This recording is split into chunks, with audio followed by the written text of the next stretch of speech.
Before I show you what it looks like to weave on my finely completely warped loom on this shower mat that I'm making, I wanted to talk a little bit about the process I used in choosing colors and planning this project. I am using a published pattern. It is from this wonderful book, Reps, Weave by Lucienne Kaufman. It's a really great book. It's very informative, though I will say it is not necessarily as complete as one might need for your very first rep projects. I also relied very heavily on an online class from Long Thread Media on Rep Weave that showed me, for instance, how to most efficiently make warp chains and to make things just a little bit easier on myself. So I saw this project in this book. The author, the designer, planned this as a wall hanging, but I thought to myself, this would be a really great pattern for a shower mat, especially if I make it a little bit wider. So I wanted a shower mat that would pick up colors in this lovely accent towel for my bathroom. So this accent towel is a peacock, and it's got shades of peacock blue and deep green and a sort of chartreusey color, and then sorts of colors within the turquoise spectrum. And once I got this far, I was able to choose very easily. In fact, the world makes this very easy. Just colors of 3-2 pearl cotton to substitute for the colors that the designer had originally chosen. And in fact, sorry, thought I was done with that cough, but apparently it still wants to be around. For some of the blues on the other side of this woven pattern, I used 2 strands in different shades of navy. Let's see if we can get them out here.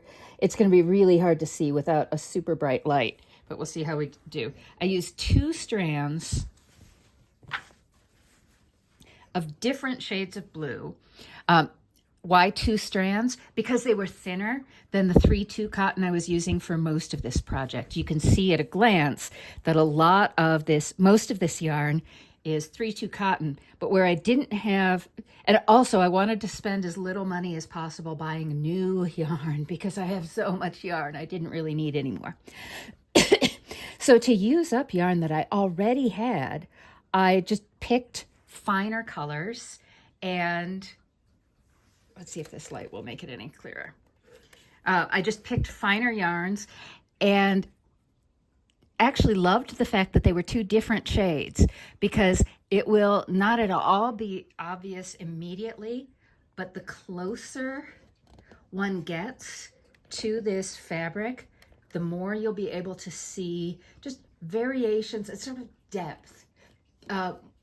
Dyers often talk about depth and richness, and they create it by dyeing a fabric or a yarn or a raw fleece in several different batches. They kind of layer the colors on over each other.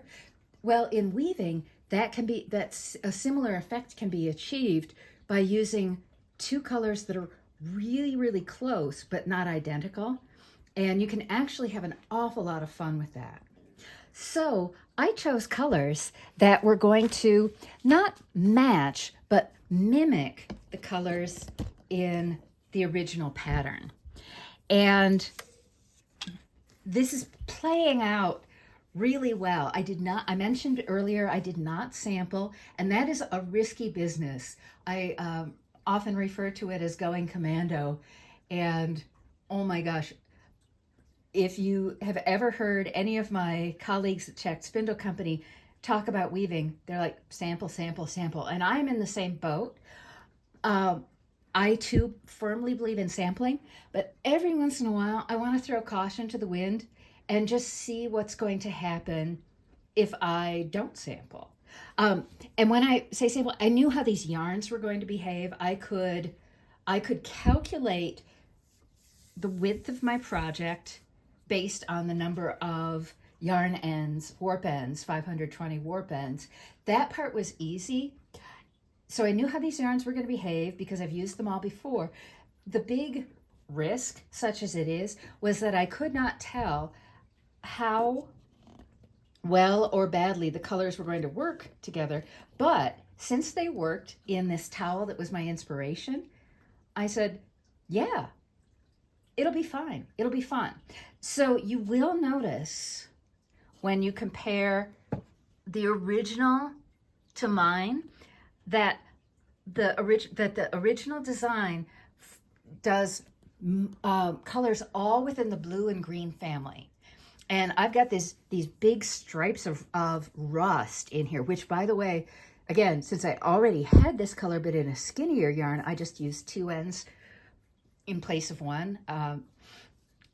I knew that this rust was going to pop, and I wanted it to pop like the eyes on the peacock's tail feathers. So all this played into my color choices and decisions about adapting this pattern. So you may wonder why I didn't just design one myself. And that is a valid question. It is very experienced weavers, I think, are great at going, okay, I want to do a houndstooth check on a tablecloth for picnics, for the picnic table or something like that.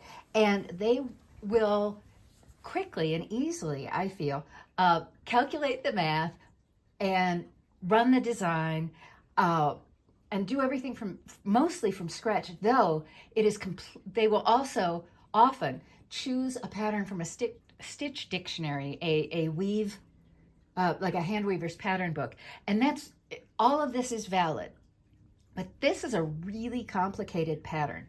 Most of the time when I say, yes, I want to do something fun and crazy and start from scratch, not work from a published pattern, it's something really, really simple, like this little blanket that I wove for a friend's great niece. And yes, I have blotted out her face because I don't know how her mom feels about her being public on the internet.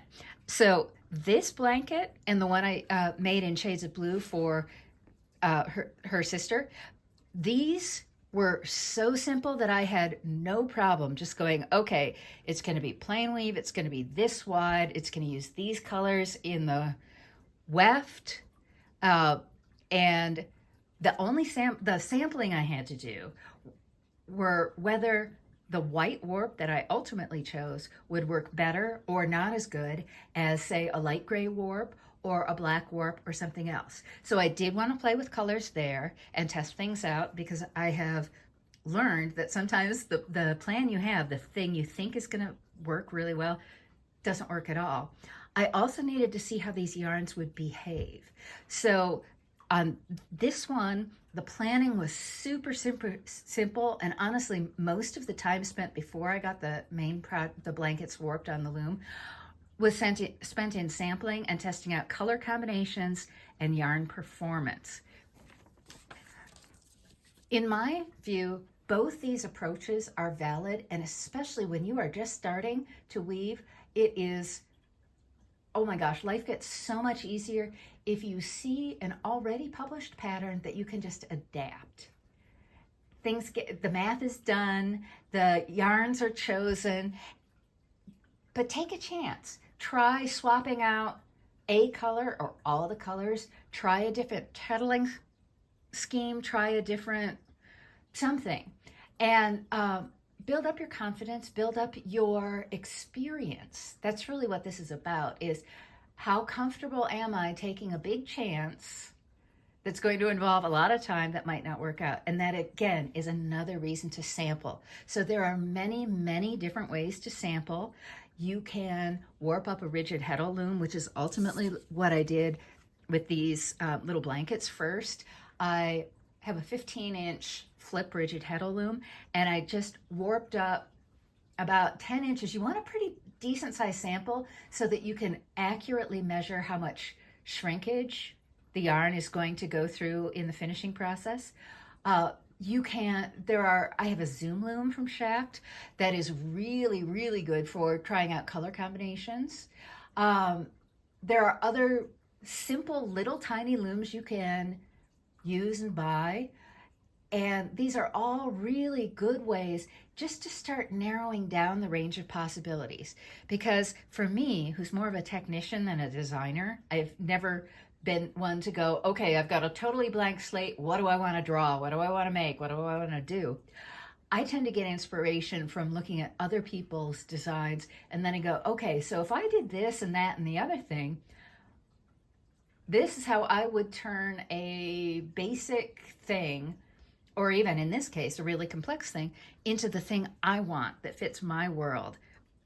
So all of these approaches are valid, and no matter whether you're going strictly following a published pattern, you are gaining experience, you are gaining knowledge. And that is never, ever a bad thing when you are engaged in making things. The more you try out different patterns, the more you know, the more knowledge you have. And trying out something new on every single project you do, just one thing, just one little thing can build up over time, especially if you keep really careful notes. So this is how I chose the colors for my shower mat. And in a few seconds, I will get cracking and show you what it looks like to actually weave on this thing now that I spent so much time warping my loom.